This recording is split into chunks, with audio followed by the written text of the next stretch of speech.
Assalamualaikum warahmatullahi wabarakatuh. Hari ini kita akan belajar tentang sifat-sifat integral tentu. Sebelum melangkah lebih jauh dalam pembahasan penggunaan integral tentu, nanti kita akan belajar tentang luas daerah di bawah kurva, di antara dua kurva, dan volume benda putar. Nah, ada baiknya kita perkenalkan dulu sifat-sifat yang digunakan dalam penggunaan integral ke depannya. Nah, yang pertama, sifat integral yang pertama,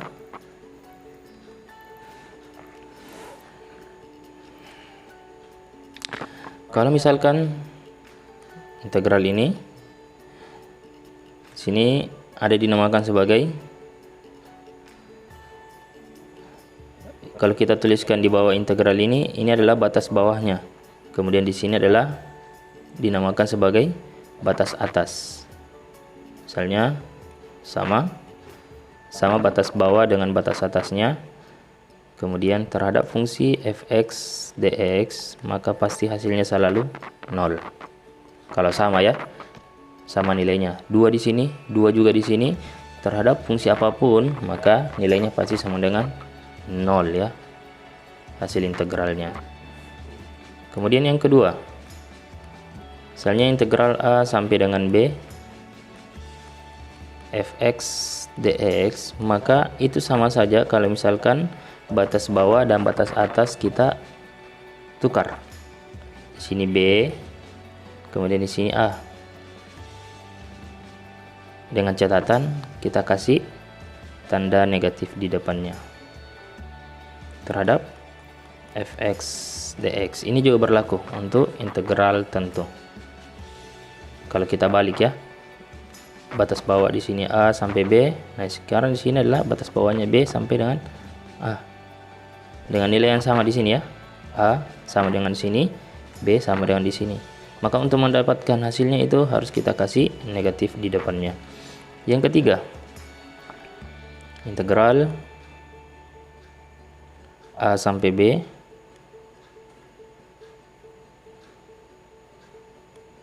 k fx dx, di mana k-nya itu adalah sebuah konstanta yang diketahui nilainya ya.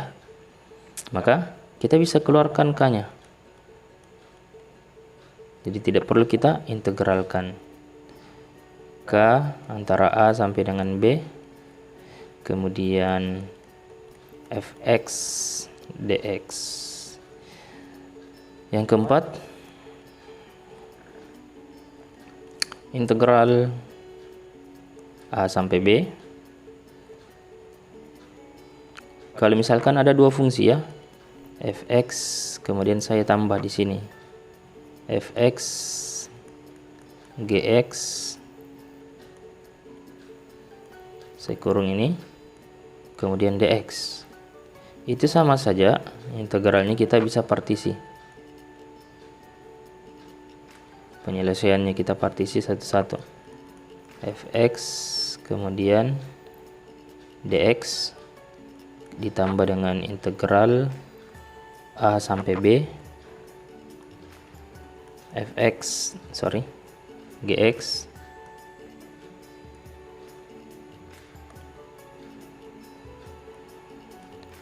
dx.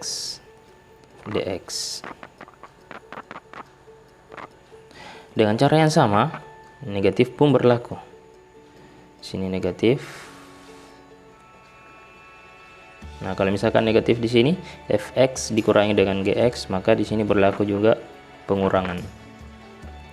Kemudian sifat yang kelima. Sifat yang kelima adalah kalau misalkan integralnya itu sini adalah A sampai dengan B fx dx, kemudian ditambah dengan integral B sampai dengan C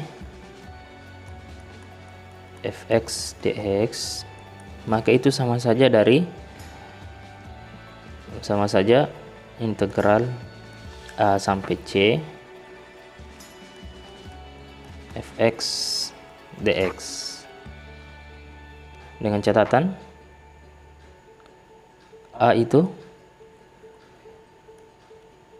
kecil dari b kecil dari c, a kecil dari b kecil dari c, artinya b itu ini ya, sama b nya di sini, b nya itu berada di antara nilai a dan c. Nah, kalau misalkan kita tarik garis seperti ini, maka anggaplah di sini nilai a, di sini nilai c, di antara a dan c itu nilainya b, anggaplah b nya di sini. Maka ini berlaku ya, berlaku sifat yang kelima ini.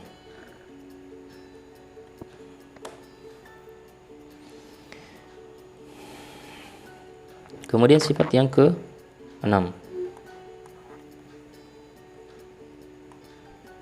Ada beberapa sifat yang saya sebutkan nanti di sini, karena kita akan gunakan sifat-sifat nanti ini ke depannya di penggunaan integral tentu.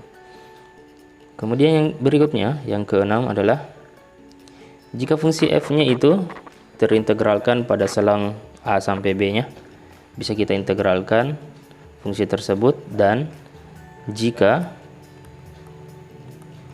fx-nya itu besar sama dengan 0 pada selang interval a sampai b, maka integralnya itu integral a sampai dengan b fx dx pasti juga besar dari 0. Kemudian yang ke-7,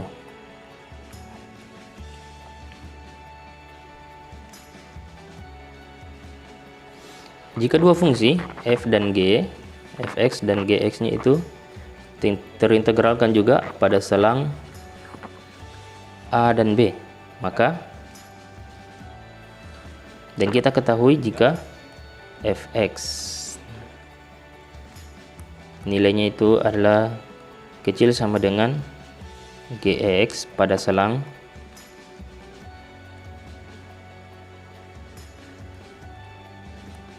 AB, maka integralnya menjadi a sampai b fx dx itu pasti juga nilainya itu akan selalu kecil sama dengan integral a sampai dengan b gx dx. Ini sifat yang ke-7. Kemudian sifat yang ke-8,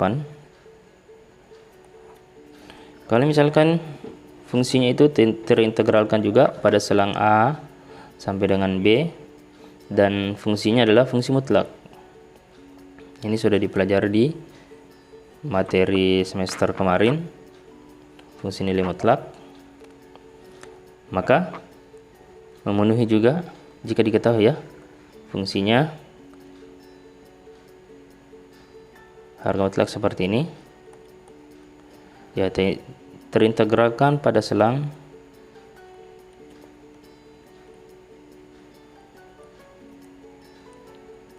a sampai b, maka ini juga berlaku ya, integral a sampai b fx dx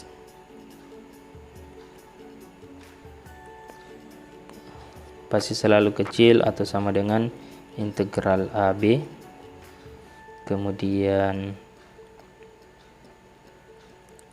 fx dx.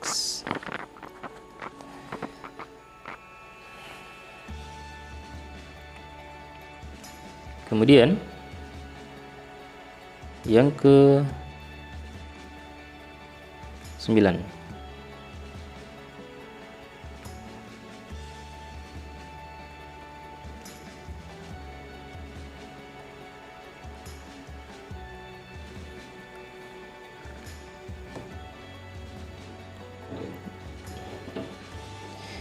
Jika fungsi f terintegralkan pada selang minus c sampai c, anggaplah ya, saya tuliskan di sini.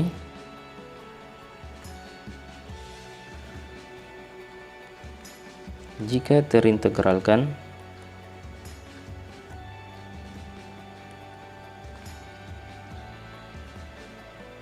fungsi f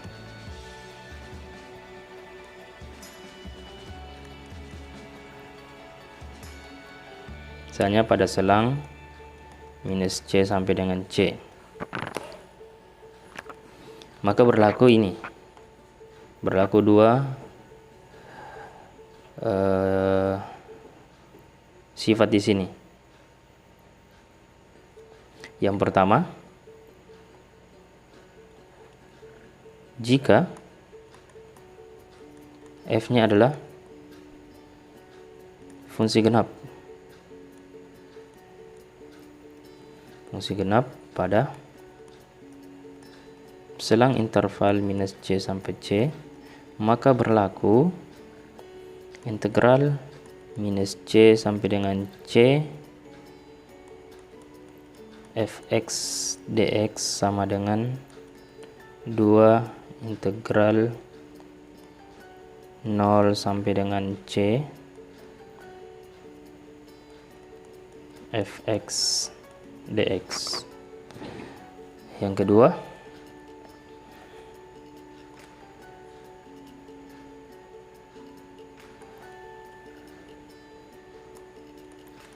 jika f fungsi ganjil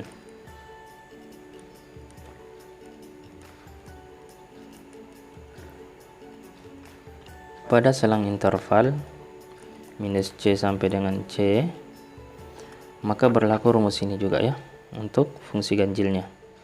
Integral minus c sampai dengan c fx dx sama dengan 0. Kenapa kita perkenalkan fungsi genap dengan fungsi ganjil? Karena kita akan pakai nanti ini di penggunaan integral, terutama di fungsi transformasi ya, transformasi Laplace. Dia digunakan fungsi genap dengan fungsi ganjil ya.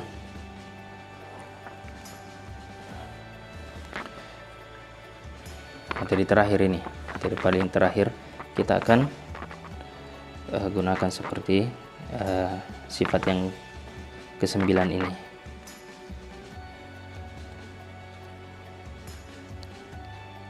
Ya, masih ada beberapa sifat-sifat yang lain untuk integral, tapi untuk yang sering dipakai atau yang akan kita gunakan ya kurang lebih seperti ini ke depannya.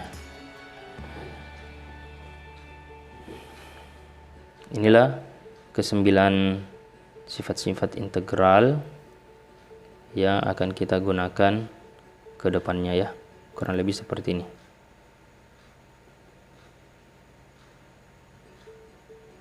Mudah-mudahan bisa dipahami. Ini materi dasar untuk integral tentu. Maka untuk pembahasan sifat-sifat integral tentu saya cukupkan sampai di sini saja. Saya cukupkan 9 sifat-sifat integral tentu ya. Ini saja dulu. Kalau ada pertanyaan silakan ditanyakan, langsung komen saja di bawah kalau ada yang mau ditanyakan ya dari sifat-sifat integral ini. Cukup sekian dari saya. Assalamualaikum warahmatullahi wabarakatuh.